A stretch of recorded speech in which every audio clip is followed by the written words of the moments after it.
میں آپ سے اجازت چاہوں گا یہ کہہ کر کہ چلیے کچھ دیر کے لیے اپنے ذہنوں کو مدینہ لے چلیں۔ ماشاءاللہ امام بارگاہ میں روشنیاں بھرپور ہیں، علم پہ بھی لائٹ چل رہی ہے، بڑی بڑی لائٹوں کا میرے بھائی نے انتظام کیا ہے، مگر تصور کریں چلیں مدینہ چلیں جہاں قبر پہ چراغ نہیں ہے، اور وہ قبر جس کی یاد میں آج میں اور آپ جمع ہیں ان کی قبر پہ کوئی چراغ نہیں ہے، شدید دھوپ پڑتی ہے، کوئی سائبان بھی نہیں ہے، قبر کا کوئی احترام بھی نہیں ہے، وہ جوتے پہن کے وہیں قریب سے گزر رہے ہوتے ہیں، کوئی اگر سلام کر رہا ہوتا ہے اہل بیت کو تو اس کا رخ موڑ دیا جاتا ہے، کوئی اگر کہتا ہے یہاں امام باقر کی قبر ہے تو کہا جاتا ہے کہ نہیں تمہیں کیسے پتا کہ یہ امام باقر کی قبر ہے، اسے منع کیا جاتا ہے۔ تو کہتا ہے امام جعفر صادق یہیں پر تو ہیں، امام حسن بھی یہی ہیں، امام زین العابدین بھی جنت البقیع میں ہے، جناب زہرا کی قبر بھی جنت البقیع میں ہے، مگر نبی کی بیٹی نبی کی دختر کی قبر پہ کوئی صاحبان نہیں ہے۔ ادھر خود جناب زہرا کے بابا کا مزار سامنے ہے، ہرا گنبد وہاں ہمیں نظر آ رہا ہوتا ہے، سیدہ کے بیٹے حسین کی قبر کربلا میں ہے، ہزاروں من اور ٹن کے حساب سے وہاں جواہرات ہیں، سونا ہے، چاندی ہے، قیمتی چیزیں ہیں، مہنگے قالین ہیں، مہنگے فانوس ہیں، خوبصورت اور مہنگے ٹائل لگے ہوئے ہیں، طرح طرح کی چیزیں وہاں پر سجاوٹ کے لیے لگائی گئی ہیں، مگر اسی حسین کی ماں کی قبر پر چراغ نہیں ہے، امام زین العابدین کی قبر پہ چراغ نہیں ہے۔ 3 سال کا سن ہے کربلا میں امام محمد باقر کا، جناب سکینہ 1 سال بڑی ہیں امام باقر سے، کربلا کے میدان میں امام زین العابدین کے فرزند ہیں امام محمد باقر، اپنے دادا کے ساتھ کربلا آئی ہیں اور کم سن ہے اس وقت میرے بچے ہیں، اور جو جناب سکینہ بچوں کے لیے پانی کے لیے چچا کے پاس گئی تھی نا کہ چچا بچوں کی پانی کا انتظام کریں،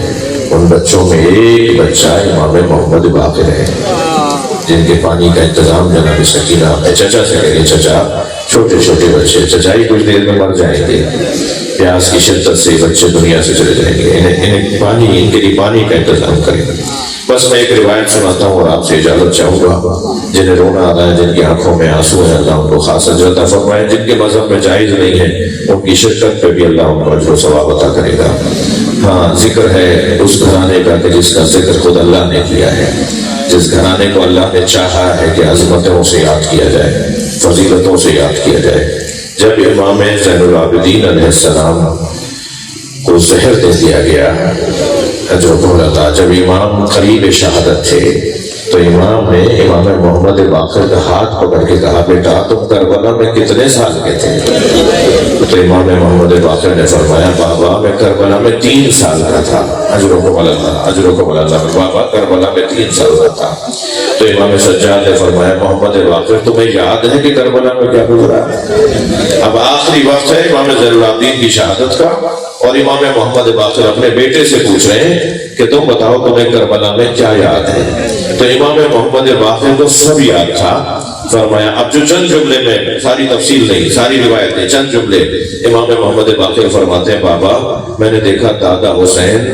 چچا علی اکبر کا لاشا لے کر آئے، اور ان کے لاشے کی آمد پر دادی ام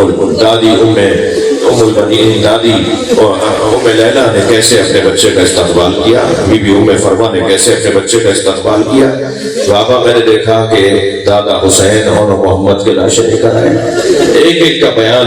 بیان۔ آخر میں فرمایا بابا میں نے دیکھا کہ گود میں علی اصغر ہے اور ان کے گلے پہ تیر لگا ہے، اور دادا حسین وہ چھوٹا سا لاشا اپنی گود میں اٹھا کر لائے، اور اس لاشے کے آنے پر کیا منظر بنا وہ امام محمد باقر نے بیان کیا۔ بس عزیزانو آخری جملہ کہہ رہا ہوں، آپ کی سب کی آنکھوں میں آنسو آ گئے۔ امام محمد باقر نے ایک جملہ ایسا کہا جس پر امام سجاد کے رونے کی آواز بلند ہوئی، اور وہ رونے کی آواز کیا بلند ہوئی کہ آواز آئی انا للہ وَإِنَّا إِلَيْهِ رَاجِعُونَ۔ وہ جملہ کیا تھا؟ وہ جملہ سنیں۔ وہ کہتے ہیں بابا میں نے دیکھا کہ دادا حسین کو گھوڑے سے گرا کے مارا جا رہا ہے،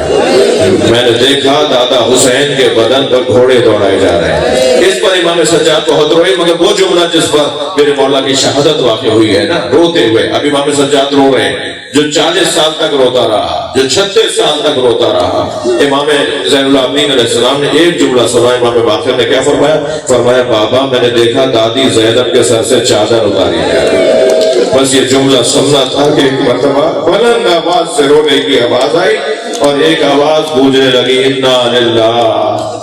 و انا الیہ راجعون۔